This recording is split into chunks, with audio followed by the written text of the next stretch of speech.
I'm a really good streamer. Actually, I'm a great streamer. I'm probably I'm for sure one of the best streamers in the entire Pokemon community. But there's a level I just haven't gotten to. There's Ludwig, there's Flygon HG, there's Soyaholic. And they're all just so far above anything I've figured out how to do.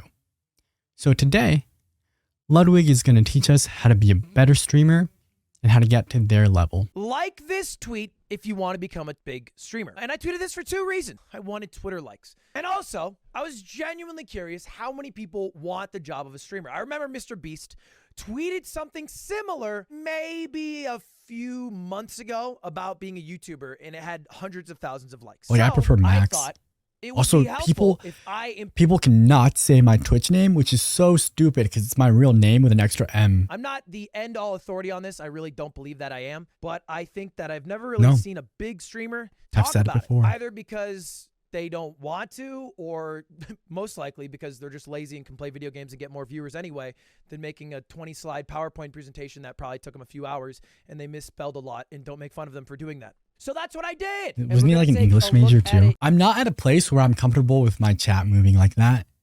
If I can't read like 90% of what's happening, I'm like, oh, okay, hold on. For me to be at a place where I would care less about that, I would have to be 100% living off of this. That way I could just worry about the content and not like the interaction.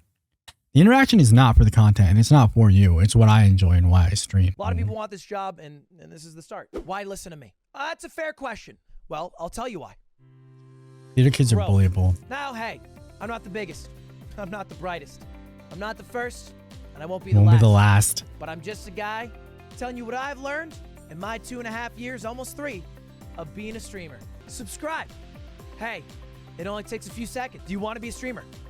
That's it. That's how it starts. This is it. All right, let's do this together. Start date. I cannot tell you. I've had too many concussions, and I also dissociate a lot. I know that's a joke people make.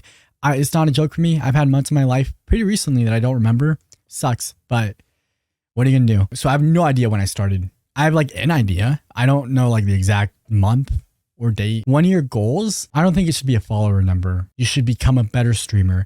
1 year goals. I think you should be comfortable with who you are on camera. And there's a lot of the times where like, I think the freestyling thing is a big whatever, right? If I tell you to freestyle, you don't have to do it. That's stupid. Are you uncomfortable with yourself on camera doing something that might be a little bit out of your comfort zone? Probably. Are you willing to do it anyway for yourself is the question. So I think your year-end goal shouldn't be numbers. It should be become comfortable with who you are on camera, regardless of what you're doing. 3 to 5 creators you want to emulate. Smallant Lee. I really don't want to say Doug because it's the off-stream stuff that I like that he does. It's the creating his own projects. I can't think of a third. I will say Doug. Yeah, I'll say Smallant, a 20-something loser, and Doug. But really, actually do this. Write this down. 3 things. Does he say his? First of all, yo, Papa C, welcome in. And then you have to think of like, now, look, sorry, you just walked into you being an example. You have to think of people like Papa C who did something within Pokemon differently than everyone else did, right? Playing Pokemon the way Nintendo intended, following the strategy guide they put out. But no one else had done it. As a streamer could branch into personality, I suppose, but let's start with the big picture. What do you think sets them apart? I think one is visibility. I don't care how charismatic or funny or wonderful or as good of a person you are. If you have 1,000 followers and 1,000 people see that, you're going to have less viewers than the person with no personality who got shown to 1 million people. Just gonna happen. I don't know how that works. I don't know how to market myself. I don't know how to be like none of that. Like I can't ever like I just have opinions. I don't have any experience. Kind of be yeah. There's only one Papa C. No kid C's here. You're the real man. You're the C man. You're the seaman who creates the kids. The Papa kids. Kid C ghosts because they have the Sylph Scope in Lavender Tower. And you know that because you followed the Fire Red Leaf Green strategy guide that Nintendo put out. your end goals. If you want to be the biggest streamer in the world, you don't have to write, I want to be the biggest streamer in the world by 2022. It's not really realistic, but you can write goals on the way to your final goal. I think you should have like a group of friends that you can talk to about your content if that is what you want to do. And I think they should be similar, if not better streamers than you. Like if you were going to ask me my immediate friend group, right? Or people who I feel comfortable asking about my content, it's actually pretty big at this point. Like my friend group is all people who are way more talented than I am. Me, Matt, Soya. If I wanted like YouTube advice, I think Papacy and Flygon would be more than happy to like answer any questions. Very new to Twitch, only watched. I didn't know what Twitch was when I got on at all. I only knew Smallant and I knew Zem92. Those were the two people I watched on YouTube. Which brings us to Papacy's point. You have to have a big stream of people coming in here. Having your stream content blend into your videos is the right way. You look at like Peachal, there's a massive gap between him and every other Pokemon streamer. There's a massive gap between Peachal and the next Nuzlocke. It's huge. And then you have to wonder if you want to be a Pokemon streamer or if you want to be a streamer who plays Pokemon, right? Because then you get Ludwig plays Pokemon and pulls way more than Peachal, but he's not a Pokemon streamer. You could find plenty of people who will edit for you. You just have to be willing to pay them. And then you have to be willing to give up your side of control, right? I'm okay. I keep playing with this, which is what came on this. Lid asked me for my address because she was going to send me her retainers. She was like, Max, give me your address. I'll send you my retainers from when I had braces. I said, hilarious, great bit, fantastic. Sent her my address. And instead, she gave me a letter. Maybe your goal is just to make a community that you really like being a part of. Maybe it's just to record all of your Rocket League gameplay, in which case it's very easy to achieve your goals. And then the final thing to write down, 3 to 5 creators you want to emulate. Not necessarily that you like. It was really hard for me to get 3. I got 2 very easily, and then the third one took me forever. 100,000 followers in a year is wild. 2K subs? I don't know who, whatever the third is. Nick Merckx, I've seen on my Twitter. I don't like Nick Merckx, is all I know. I don't know who Soda Pop and Clint Stevens or Mango are. Okay, that too. I don't know big streamers. I think that's one of the downfalls of the way I got into streaming is that I didn't know anything about Twitch or the people on it. And I spent a lot of time trying to catch up, and I still don't think I'm there. And I went 4 for 5. 4 for 5 is pretty good. That is pretty good. 4 for 5. We'll take 80%. That's a B-.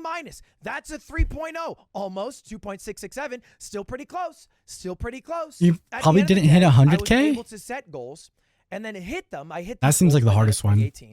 And then I was able to keep going. Part of the reason you do this is because, hey, it's very obvious that streaming's not for everyone. It's also obvious that it's better to take a shot on something than to never try it and regret it. Oh, punctual. That would make sense. No, that would make sense. I will say this. You should build the house you want to live in the way that if you want this man's chat, you should do what he did to get there in your own way. If your goal is to get on Twitch and play Pokemon and have 100,000 viewers, it's not going to happen. If you want a chat you don't have to look at, you should build a chat you don't have to look at. Not once has this man acknowledged anything anyone has said under him. That's his audience. If you want that audience, you should do things that he does.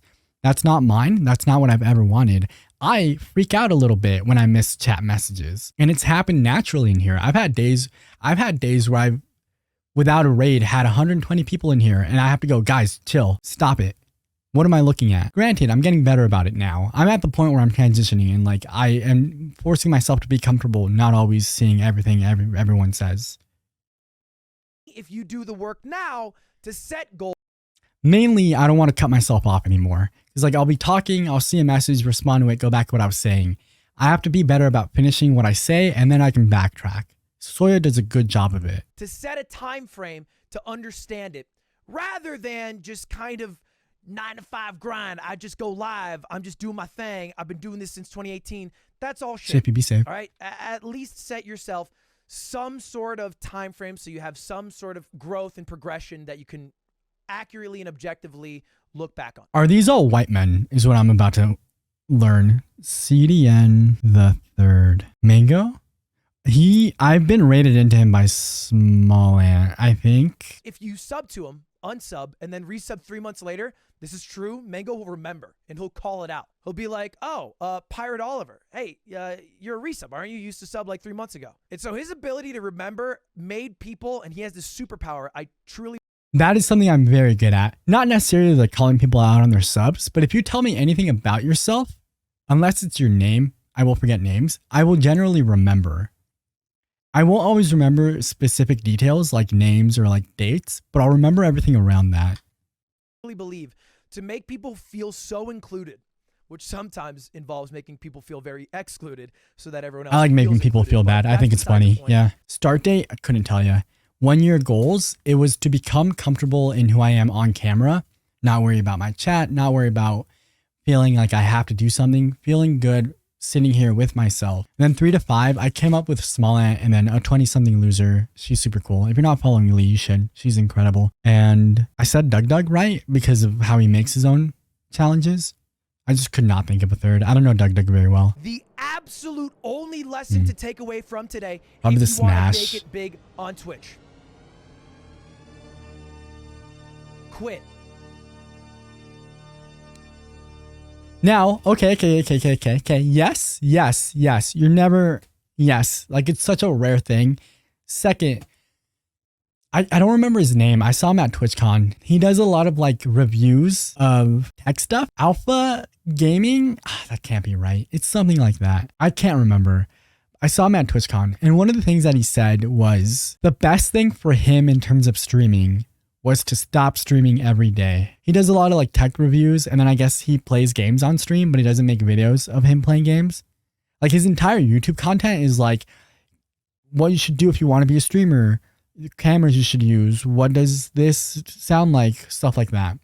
But then he plays games on stream. The thing that he said was the best for him was to not stream every day, was to focus on making YouTube content in between the days that he doesn't stream. And he would notice that people from YouTube would come in during the next stream. Quit right now. That is my advice to you. Yeah.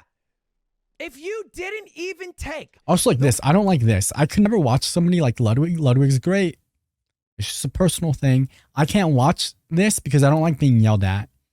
Even if that's just his voice, I don't like it. It's too much for me.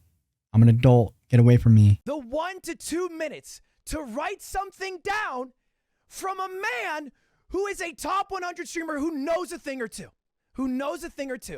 then I promise you, you will not make it through 0, 1 viewer streams for 5-6 hours at a time. It's going to be miserable. You're going to hate it. It's not going to be fun. And you're not going to achieve your goals if you didn't even write them down in the first place.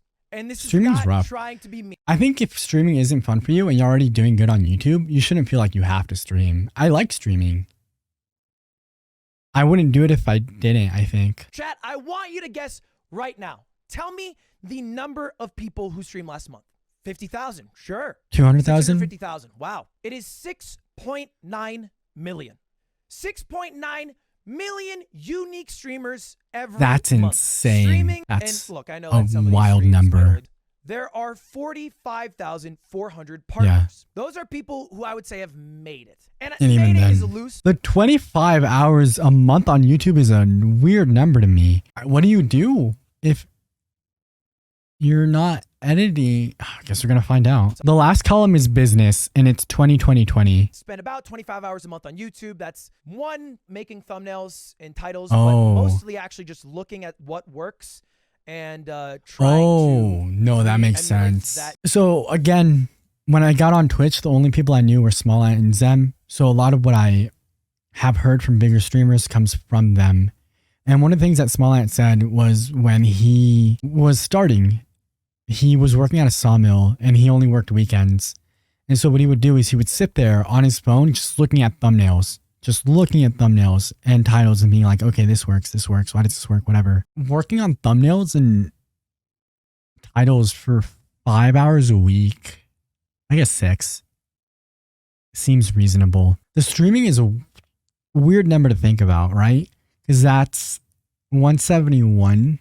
So 170, 85, 42 and a half hours a week. You're definitely paying someone to edit your videos at that point. But there are people who thrive being busy all day, enjoy being busy all day. even if it's not a good busy, even if it feels bad, they'd rather do that than not do anything at all. And it's one of those things that I think people who make it will tell you that if you want it bad enough, you'll do it. I don't think you have to do it to this level. Again, I think you should figure out what you want and find a way there. But I do think this is probably pretty common for people like Ludwig in his size. So again, the last column is business and it's 500, 1500, 10K. I don't like the number for 100. I will say that there are people in the space who average 1 to 200 who live off of it because they're really good at getting sponsorships. That's hard for a lot of people, and that's the business side of it. A lot of people don't know how to do that. 1500 off of 100 CCV from Twitch seems like a lot. I would say you make about 2,000 a month if you average 100 viewers. If you ever average 1,000, then you start making pretty good money. Honestly, I put negative here. I think you'd be losing money on YouTube at this point. Yeah. You wouldn't be getting enough views, and then you're paying your editor. Please pay your editors, by the way. Okay? I don't care how much you love Bernie Sanders. You got to pay him. I have to pee again. Let's talk about Stans. I do a lot of streams with Stans. Stans averaged 400 viewers this past month. Stans has about 700 subs. Stans is the top 0.06% of Twitch. Think about that. You don't think of Stans as a big streamer, but in reality, he is top 5,000 of 6.9 million. You should at this point have found out whether if you wrote things down, you are even cut out for step 2 or not. But if you did write things down and you did actually do what I told you to do, anyone can take it. I did watch Doug's video on becoming a content creator when it came out like a year ago. And his big thing was like to figure out whether or not you would like it is to commit to putting out one thing a week in terms of YouTube. Work on it during the week, put out one thing a week.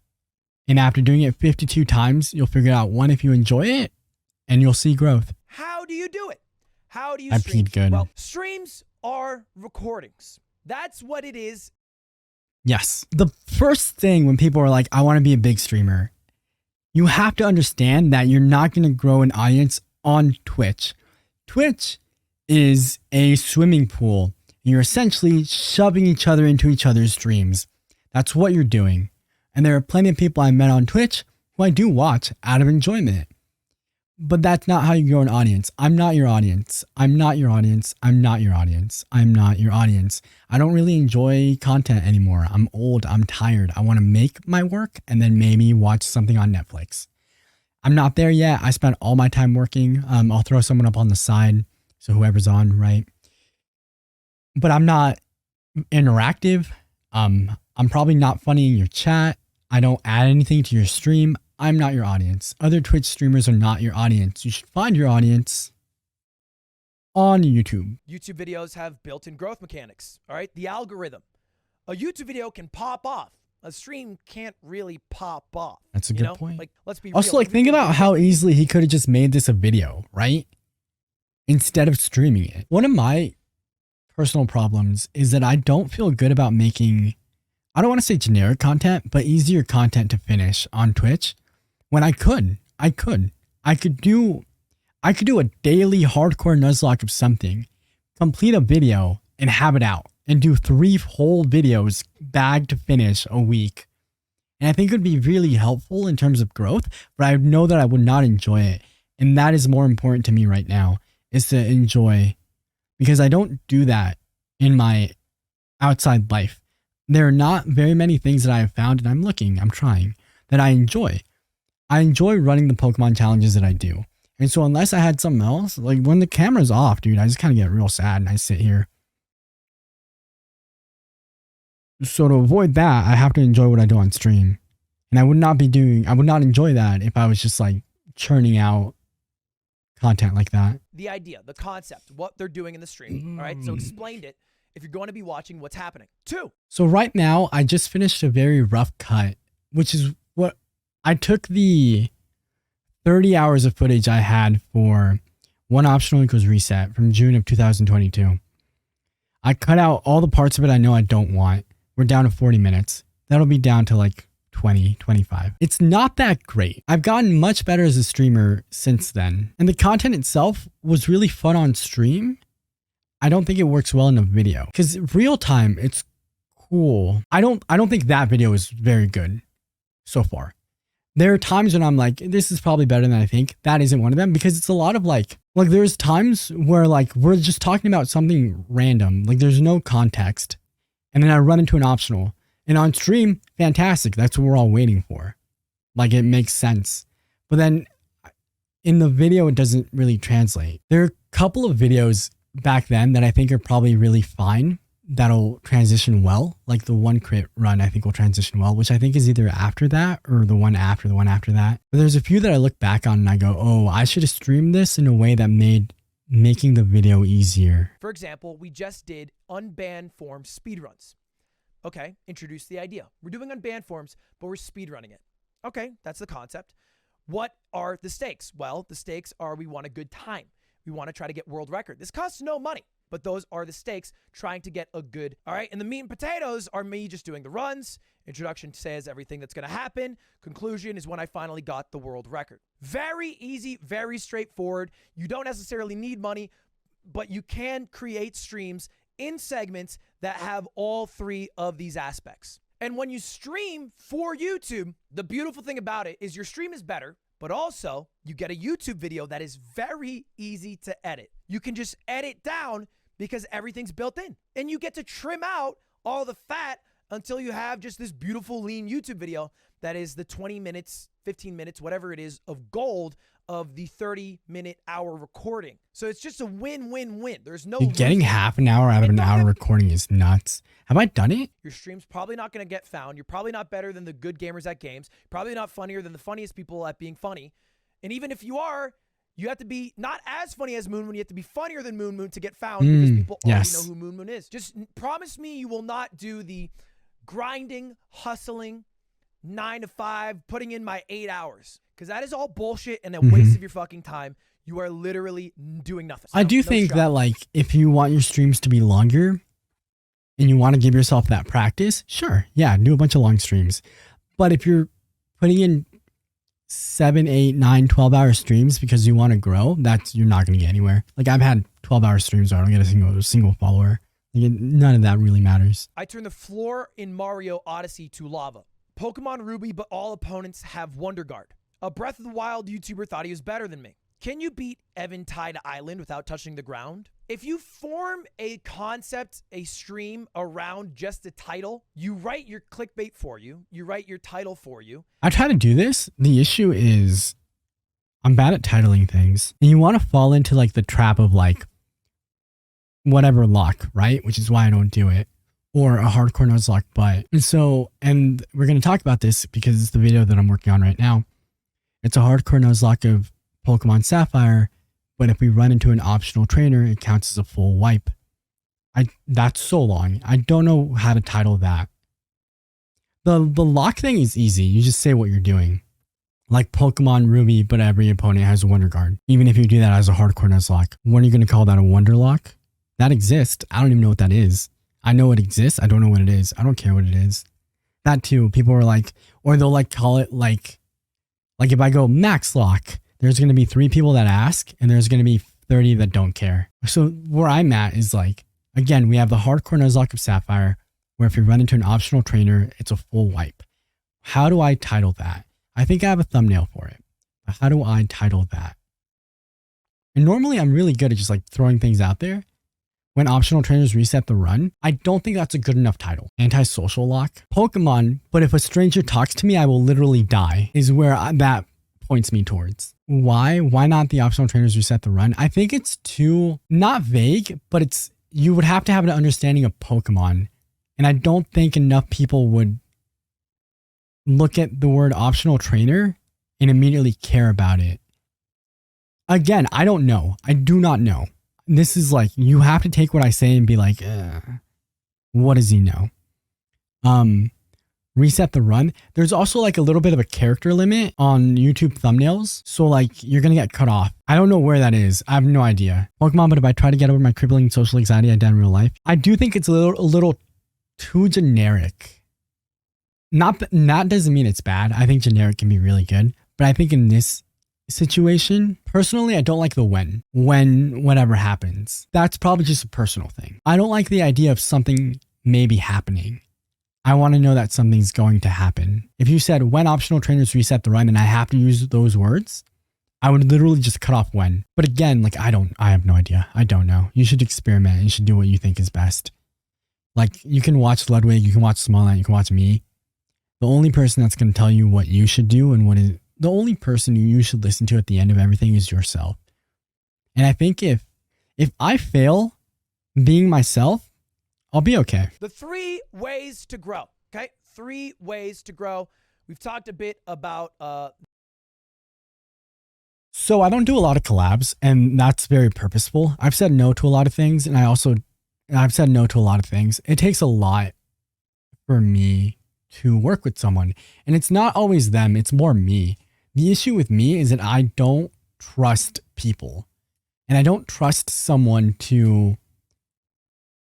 I don't care what we do in game. These people are way better gamers than I will ever be, but I don't trust you. If I pitch you a joke, I do not trust you to swing and hit it. There are people like me, Matt. Most of the time you'll hit it. There are people like Soya where I just want to be around her, right? And it's like that works. There are people who I would love to work with, but I don't know what we would do. But for the most part, like if you're in our space, in our little Pokemon space, the people are too focused on Pokemon for me to want to work with them. So if we're in the middle of something and I start making jokes and you're just like, yeah, it's kind of not great. And the most fun parts about working with 8 when we did the Soul Link of Max Red was when we weren't playing and we were just like joking. The parts that sucked were when we'd lose a run and then he'd just like get silent and speed run back. You should enjoy what you do. At the end of it all, if all you can say is you enjoyed your work, then you did a good job. What makes you laugh? I don't know. I like Daniel Sloss a lot. Can we get Daniel Sloss on stream? Are Nuzlockers funny? They're not. They're not. Do they have funny moments? Absolutely. People that I do think are funny in this space, Squirk, Stefan. I loved Peter in person. And a lot of the writing in your guys' videos has gotten me. But I don't know that I've ever sat and laughed in a wacko stream. Mox, if you get Mox rolling, he's hilarious. Collaboration is probably one of the best ways to grow. I am not dumb. I am not oblivious to the fact that I have used Corpse, Technoblade, Sykkuno, Pokimane, you name it, and it's helped me grow. I mean, that's just a fact. Charisma's a whole thing too. You can absolutely carry a whole stream by how you present yourself and how you say things, aside from what it is that you say. Yes, you also have to be good. You also have to have a good bedrock of content. It's not as easy as just streaming with someone, because I promise you, I've streamed with a bunch of people in Among Us who have 15 viewers when we started and have 15 viewers now. But if you have some sort of skill, some bedrock of content that people can absorb the moment they see you exposed, then you're going to do well. Does that make sense? You need to have something there ready. So let's think of the Mr. Beast Challenge 1 video. Mr. Beast did a challenge. He shouted out the channel of a winner. The idea was get this person 1 million subscribers. If Mr. Beast shouted out a channel that had never posted a video, they're not going to go anywhere. And look no further than every time a big streamer hosts a 20 viewer Andy. You host a 20 viewer Andy, they're not ready for it. They don't have the content for it. You look back a month later, still a 20 viewer Andy. I remember so vividly Shroud saying that Twitch is a lottery, rating or hosting some random guy playing some, like, it was like Dead Cell or something. I forget exactly the game. And I looked back like 2 weeks later to see that guy's channel. Same number of viewers as before the Shroud raid. His content wasn't ready. It literally just wasn't ready. So collabs are good, but you need to have a bedrock of content to make them work. And they don't have to be with insanely large streamers. You can have a whole that's better than the sum of its parts when you work. I think that's a big thing. And that's totally fine as well. Doesn't have to be that's such a big thing too. Also, like if people started finding Peter right now, like if Peter just blew up to a 1K, right? You could go to his YouTube channel and spend an entire day watching his videos and you would be fine. If your collaboration, whether it is an interview or playing games or whatever, is not mutually beneficial, it should be an easy thing to say no to. There are times when I've done work on other people's streams when I didn't want to, as more of a favor, but I'm good about saying no to most of those things. Everybody gets one. You get one favor. So one of the consequences of working on a project like Plat or Emerald, Max Emerald, one of the consequences of working on stuff like that is that people I think of as peers are very supportive, and it makes me uncomfortable. So yesterday I was in Lee's chat. I'm a big hashtag Lee lurker, and she was doing crosswords, and it was like 48 down, whatever it was INT, interception, like in football. And I was like, oh no. So I say 48 down INT. And it's the first time I've said anything in the chat in a while. And she goes, Max. And immediately tabs over to having the Max Platt video that Drew made. And she was like, I was going to show it to everyone. And I was like, cool. And then I got this like sense of embarrassment that's like, I hope these people don't feel like they have to do that. That's never what this was. I did not reach out to you because I wanted any sort of clout or because I wanted us to be friends when we're not. Anything. It is a project I'm working on, and I would be happy to include you. If we never talk again, that is perfectly fine.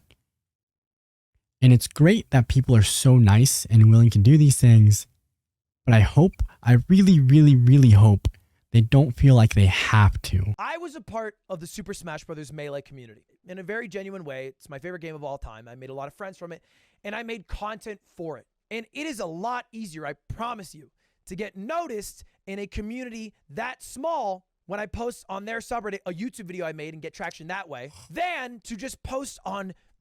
How did I not think of that? What are the Pokemon subreddits? Oh, is it like Pokemon Nuzlocke? Because I know I've gone through them. I made a Reddit account a couple months ago, and those are just not active. So if you have a community you're in, and it does have to be authentic, right? You can't, people are smart. Like people are smart. People can tell very quickly when you're inauthentic or like clout chasing, and they'll call you out for it, and it'll be a mess. It won't be worth the time. But if you're in a community in an authentic way, you can make content for it. You can grow within that community. And then after doing that, expand that to something else. Variety streaming, whatever it is. You know what I mean? A lot of people you like blew up parts of smaller communities. Moon's name is Moon Overwatch, XQC Overwatch. Without that Overwatch community, they don't make it to where they are today, right? They needed that community. I don't like PP games. Foothold. Me, with Smash. Minecraft speedrunning. Sure, it's a larger community, but still without that speedrunning community, I don't know if Dream makes it where he makes it today. If he didn't know how to be that good at the game. Maybe he doesn't. I don't think he does. So you just have to think of it as outside traction, not just posting on these outside sites, but trying to find smaller communities or big events. I don't think people think about enough. I think they do in terms of Elite Fours, right? Like Elite Fours are always a thing in our space. But, and I'll use a real example. There's a streamer whose average has to be like a 1.2. Every time I see him on super late, he only has like 1 or 2 people, which is like a thing. Saying, for all I know, one person's in here. I don't know.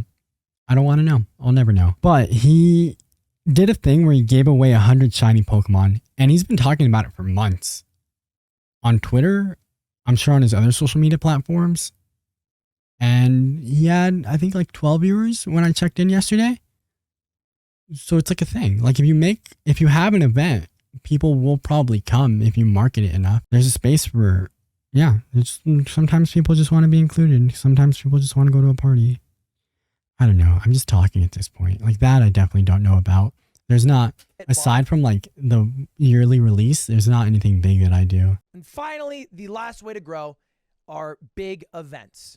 Okay? Big events. If you do something big, if you hype it up enough, if you open a first edition base set box and you let people know, I mean, obviously you have to do some marketing, it'll blow up. Maybe not on the stream, but on YouTube it will. If you post a YouTube video of you opening a first edition box of Pokemon cards for $400,000 and then burn the cards after, if that's your YouTube video. Oh, I'd be so mad at that. It will blow up. It will. That's just a fact. Really good content comes above all else. And I think Mr. Beast is a big believer in that. And it's true. And you can think of every video he does as a big event. And the same thing can happen on stream. It just requires a little bit more marketing. And the word event is important. There are people on Twitch whose streams feel like events. Who's like, oh, they go live. You see the go live. You're like, I don't want to miss this. And it's because of the person. A big problem that we have as people generally is that we see what's immediately in front of us and we don't always see, oh, at the end, how do we take the steps to get there? What are some of the larger things you can do to get there faster? Like, it's really easy to just get lost in what's in front of you and focus on tomorrow. And I try to avoid that with doing some of these ideas that aren't stream friendly, but are very good ideas. Like this that we're working on now. It's taken me months to move all these Pokemon through the Elite Four, and we're still not done. We've only done 3 today. It's been 5.5 hours. 3 Pokemon today in 5.5 hours. But I think if it's done well, it could be a really good video. Did Smollett just say Big Peepee? Oh, that's me, Pog. I thought he said, I read Smollett's name and then I read Big Peepee Boy. So why are you wasting your time thinking of videos, streams that you will never be able to do? That is a waste of time. Yeah. That is fantasy. That is not strategy. Think of things that work for you. And there are things that exist. That is a waste of time. That's a big reason I get into the conversations of like, if you could have any Pokemon run made for you or any challenge run in any game made for you, what would it be? A lot of the people don't think of things they can't do or just don't think past what they can do. And like which is essentially the same thing, Max. You just have to there's a lot of runs I have written down that I don't know how to make. And I could probably pay someone to do it, but I'm not there yet. Most of the runs I do, I've made myself, and some of them are a little broken, but I'm very much within the limits of what I can do. There's a scope of skills that I have, and I use them as much as I can, I think. What do you stream? This is a very basic question that people always ask. It's maybe the number one question. What do you stream, Ludwig? Okay, good question. What do you stream? Sure. Okay, let's talk about it. I first and foremost think this question is... This video itself is really good in the sense that you don't have to over edit and overthink the things that you do. He's cutting out silences. Most of the sentences are important.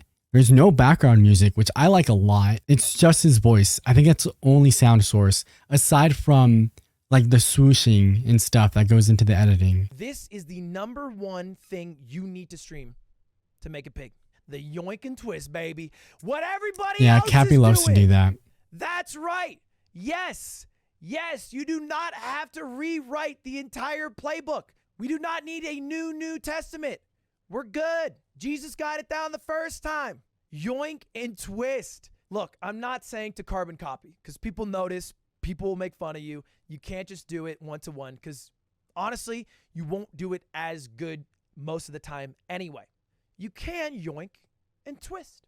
So here's one example. This video Soda Poppin did a few years ago. When Stream goes shopping for $1,000, you know he would... One of the issues with stuff like this is that small streamers try it out of nowhere. There's context here. The context is he has an active chat.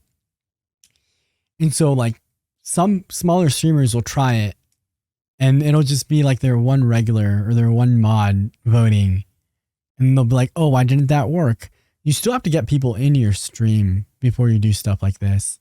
If you are the first to it, you will probably be more successful. If they don't add their own twist, they are capped to what they pulled from. That's just how it works. You have to add your own twist or else... That doesn't really work with Pokemon because there's a lot of presentation that matters and it's not always who's the first. Sometimes it's who's the first out of all the big people, but there are a lot of people who post their ROM hacks on YouTube who don't have a lot of views, even if I think the ideas are good. There's a lot of presentation that goes into that. The main idea is when you do something that works, you keep doing it, all right? Which brings me to a quote. This is the most important quote and the most helpful quote I have ever come across for streaming or YouTube. I think about it almost every day. At a certain point, growth becomes more about consistency than creativity. That's from Wreckful.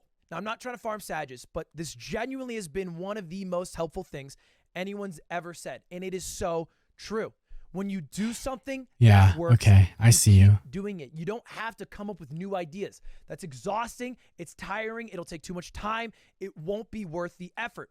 It's not as much of a creative endeavor as, poetry. Yeah, you do express some creativity, but if you want to make it big, it is not just about that. Summoning Salt. all of his videos, he one day decided to do a history of speedruns, popped off. Now that's all he does. Maybe one day he was like, oh, I'm going to make many different YouTube videos. No, that's not what he does anymore. He does what works. And sometimes it can be a little scary because you might pigeonhole yourself into only the one thing that's worked. So you do need to have a balance. You need to. I think if you're going to do that, it has to be something popular. Like you have a lot of Iron Modders who switched over to Ironmon, got it out to like 60, 75, 80 people. And they just stick with Ironmon and they're there still. But then they'll do something else and have like 10, 11, 12. It just kind of sucks to see. There was a Shiny Hunter, dude, a couple of weeks ago. I think he had like 80 people. He was talking about applying for partner. And then did Mario Kart the next day and had like 6, which is a wild drop off. Viewers only like what they know. How is a viewer supposed to like something you haven't done yet? If anything, they're apprehensive to it. They'll probably want you to do the thing that they liked because they know that they like that, rather than you bringing new thing to them and then being like, well, I don't know if I like this thing and I like this thing, so let's just make sure we do this thing. AKA my chat spamming for me to play monkey ball. If you want to make it big on Twitch, you want to be a bigger streamer than me, you're just starting out, you simply have to be better. You have to be a better streamer than I am. You cannot even be as good as me. That will not be enough. Unfortunately, the rich get richer. The big channels get more viewers. I'm at the top of all categories I stream on. My YouTube videos get recommended more than you. So whatever you're doing, it cannot just be what I'm doing. You need to do it better than me if you hope to get bigger than me. That's the plain, simple truth. And I say that a lot. And when people get in this space, they kind of want the viewers that everyone else has, or like that certain people have. You have to do something better than everyone else does, or at least different. You're probably not going to do it. You're probably not a better Nuzlocke than Burrito or Dexa or Moxie. You probably don't have the voice or the charisma that Peter has. You should figure out what you're good at and then get better at it until you're the best at it. I'm funnier than all of you. And it's not close. It's not easy advice, and it's very hard to do, and it'll take years, but it is the actual fact of the matter. There's no growth mechanism for small streamers that will let you leapfrog me in views.